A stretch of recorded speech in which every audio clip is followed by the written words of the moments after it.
वामन जयंती वामन द्वादशी वामनावतार कथा व्रत विधि। वामन जयंती भाद्रपद माह के शुक्ल पक्ष की द्वादशी तिथि को मनाई जाती है। मान्यता है कि इसी दिन भगवान विष्णु ने वामन के रूप में 5वां अवतार लिया था। वामन विष्णु के 5वें और त्रेता युग के पहले अवतार थे। इसके साथ ही यह विष्णु का पहला अवतार था जो मानव रूप में प्रकट हुआ था। दक्षिण भारत में उन्हें उपेंद्र के नाम से भी जाना जाता है। द्वादशी तिथि को मनाए जाने के कारण इसे वामन द्वादशी भी कहा जाता है। वामनावतार के विषय में श्रीमद्भगवत पुराण में एक कथा है जिसके अनुसार एक बार देव दानव युद्ध में राक्षस हार गए और वे मृत राक्षसों को लेकर सूर्यास्त की ओर चल पड़े। जब राक्षस राजा बाली इंद्र के वज्र से मारा जाता है तब दानव गुरु शुक्राचार्य मृतकों को पुनर्जीवित करने की अपनी विद्या से बाली और अन्य राक्षसों को जीवन और स्वास्थ्य में वापस लाते हैं। शुक्राचार्य राजा बलि के लिए एक यज्ञ का आयोजन करते हैं और अग्नि से दिव्य तीर और अभेद्य कवच प्राप्त करते हैं और राक्षस सेना अमरावती पर हमला करती है। असुर सेना को आता देख देवराज इंद्र समझ जाते हैं कि इस बार वे असुरों का सामना नहीं कर पाएंगे और देवता भाग जाते हैं।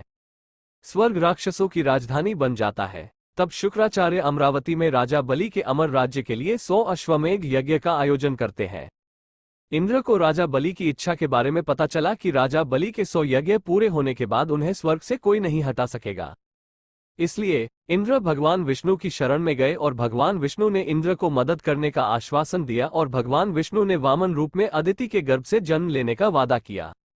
इधर कश्यप जी की सलाह पर माता अदिति पयोव्रत का अनुष्ठान करती हैं जो पुत्र प्राप्ति के लिए होता है। तब भाद्रपद मास के शुक्ल पक्ष की द्वादशी के दिन भगवान माता अदिति के गर्भ से प्रकट होते हैं और एक ब्रह्मचारी ब्राह्मण का रूप धारण करते हैं। महर्षि कश्यप ऋषियों के साथ उनका उपनयन संस्कार करते हैं। महर्षि पुलक जी ने वामन बटुक को यज्ञोपवीत, अगस्त्य जी ने मृगचर्म, मरीचि जी ने पलाशदंड, सूर्य जी ने छत्र, भृगु जी ने खड़ाऊं, सरस्वती जी ने रुद्राक्ष की माला और कुबेर जी ने भिक्षापात्र दिया। इसके बाद भगवान वामन अपने पिता की आज्ञा से बलि के पास जाते हैं। उस समय राजा बलि नर्मदा नदी के उत्तरी तट पर अंतिम यज्ञ कर रहे थे। श्री विष्णु वामन अवतार लेकर राजा बलि के पास पहुंचे। राजा बलि वामन जी की ओर देखकर पूछते हैं कि आप कौन हैं?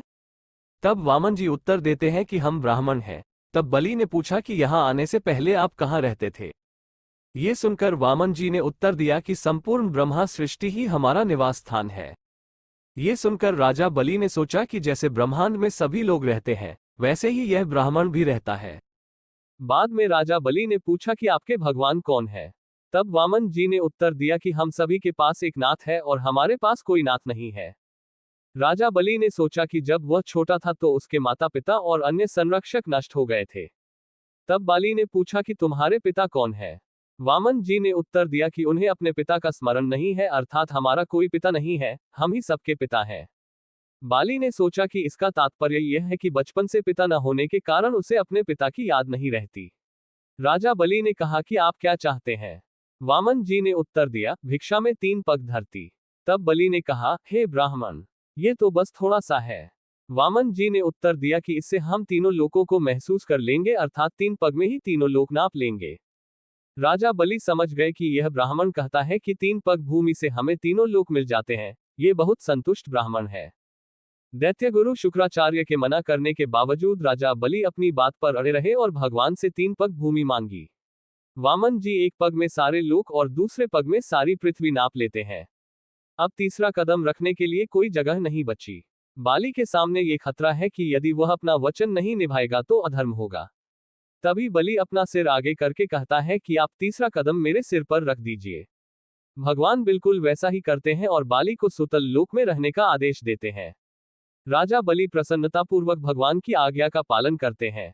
राजा बलि द्वारा अपना वचन पूरा करने से प्रसन्न होकर भगवान बलि उनसे वरदान मांगने को कहते हैं। इस पर राजा बलि भगवान से सुतल लोक में दिन रात उनके साथ रहने का वरदान मांगते हैं और भगवान विष्णु अपना वचन निभाते हुए राजा बलि का द्वारपाल बनना स्वीकार कर लेते हैं, जिसे बाद में देवी लक्ष्मी ने राजा बलि से वरदान मांगकर मुक्त कराया। पूजा विधि। इस दिन सुबह भक्तों को श्रीहरि को याद कर विधि विधान से पूजा करनी चाहिए। भगवान वामन की पंचोपचार या षोडशोपचार पूजा करके चावल, दही आदि का दान करना सर्वोत्तम माना जाता है। शाम के समय व्रती को भगवान वामन की पूजा करनी चाहिए और व्रत कथा सुननी चाहिए और पूरे परिवार को भगवान का प्रसाद ग्रहण करना चाहिए। इस दिन व्रत और पूजा करने से भगवान वामन प्रसन्न होते हैं और भक्तों की सभी मनोकामनाएं पूरी करते हैं।